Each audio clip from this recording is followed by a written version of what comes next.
Drew, good afternoon. Welcome to the program. Thanks for joining us. Problem. Thank you, Joe. So Drew, can you tell us a little bit about yourself and OpDecision? Sure. So I've started OpDecision about 17, 18 years ago. Initially had a company where we would cut costs for businesses with their cell phone services by switching them to an alternative vendor. And then ultimately came to realize that that required a lot of time and effort on our client's part. Although the executive team ownership would really like it because of the cost savings, ultimately you had soft costs associated with the switching out the hardware and things that were associated with that. So what we came to realize is although we could save $20,000 a month by switching somebody from one vendor to another, we had the knowledge and the benchmarking and the know-how to cut $18,000 a month on their current solution. So ultimately, that's where OpDecision was born from. It was essentially helping companies achieve budgetary goals without infecting or creating any change vendor or services to get there, but just kind of leveraging our knowledge and expertise to do so. So that's really cool. So you can, with your services, keep the company with who they're using now and still reduce costs. Not only keep them with who they use, but most of our projects don't require any contract negotiation either. We'll work within the purview of the current agreement that our client purchases off of. And in the mobility space, unlike some other services where it's kind of a set and forget it, and maybe every 2 or 3 years you can renegotiate your deal. In the mobility space, you can affect cost savings changes at any point. We've had clients we've worked with that literally signed a contract a month before we're engaged. We've had customers that were out of contract and wanted to maintain that status. Ultimately, somebody just needs the motivation to want to reduce their expenditures with their current vendor, and then we're able to work with them to generate typically an average about 27% reduction with that current solution provider. Great. And I know you work with many of CenterPoint's members, but what type of companies would you say are the best fit for your telecom reduction services? Sure. So there are quite a few different industries. I'm going to say where we probably have the biggest presence of our client base is in the healthcare space. So we work with a lot of healthcare systems, both university healthcare systems, private healthcare systems, especially organizations that have home healthcare components to it as well. Because with those kind of organizations, a lot of those folks actually have two mobility devices, tablets and smartphones, things to keep attached and be able to kind of assist people in their homes and tabulate the data, follow HIPAA compliance, those kind of things through mobility services. Manufacturing has been a growing space where we see a lot more proliferation of mobility devices in the manufacturing sector. Any type of company that has logistical components, trucks out on the field bringing products or services to people. One client we're working with right now has 57 different brands in the HVAC industry, heating and air conditioning, where essentially all those companies have trucks, technicians that go out to folks' house and that kind of thing. So those are some kind of good illustrations. Really any organization that also has a large sales team. In most cases, the company wants to own the phone number for the sales rep. They tend to issue those devices out to those types of end users and employees. So they're connected, but they also have a continuity. So if somebody leaves the company, goes to a competitor, they still own that phone number. And that way their clients aren't calling the person that just left to go to a different company that provides the same types of services and those kind of things. So those are usually where we see a lot of parallels and fits and a pretty extensive utilization of cellular and mobility services. Okay. So a wide range of companies, and it sounds like a wide range of sizes of companies as well. We have the Philadelphia 76ers have been a client for over 15 years.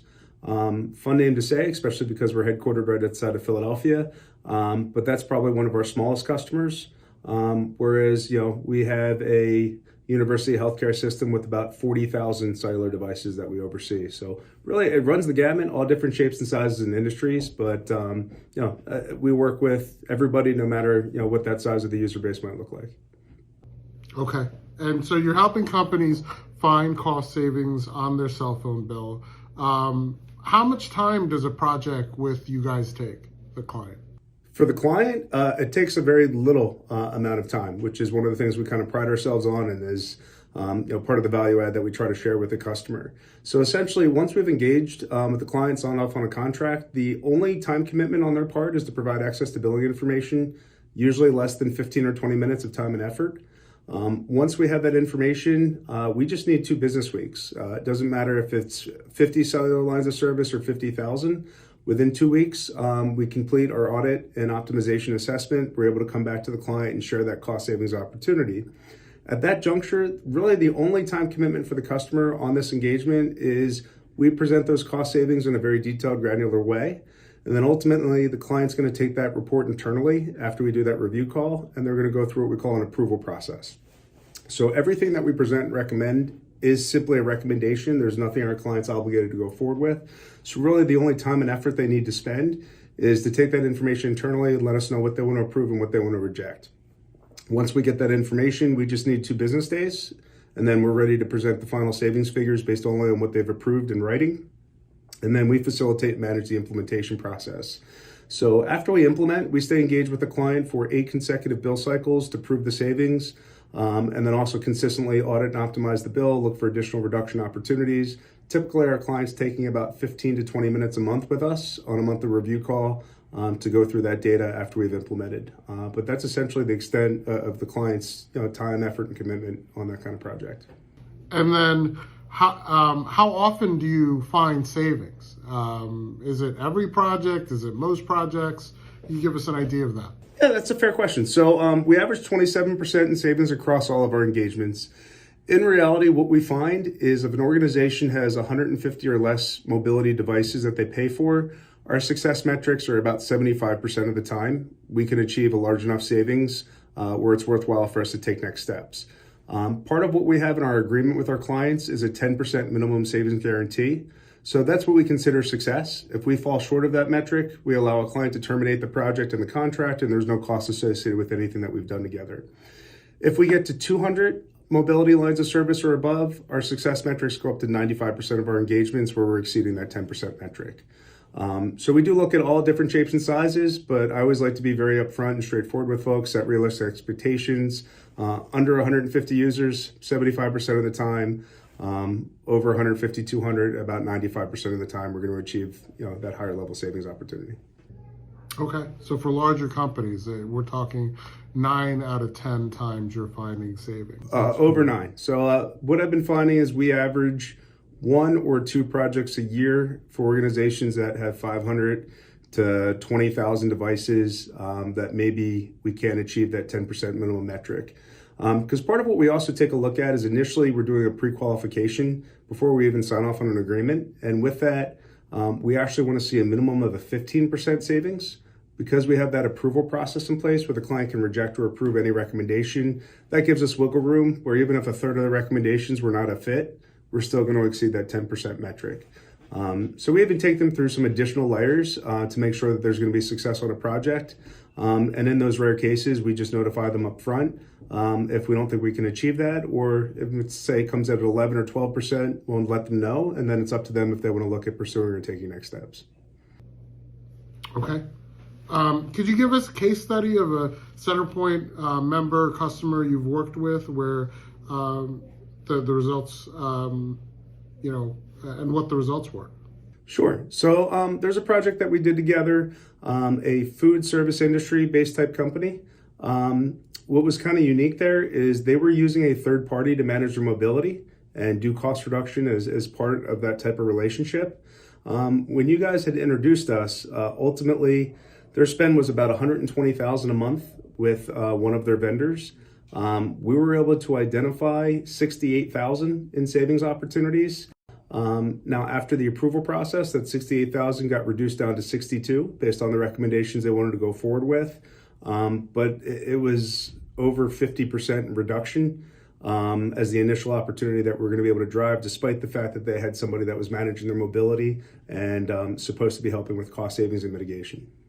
Yeah, that's a great example. 50%. You can't really, can't beat that very often. As I say, and that's on the higher side. Again, we're very upfront. We average about 27, but part of the reason of that range is sometimes we can hit 40, 50, 60%. Some cases it might be 15 or 20.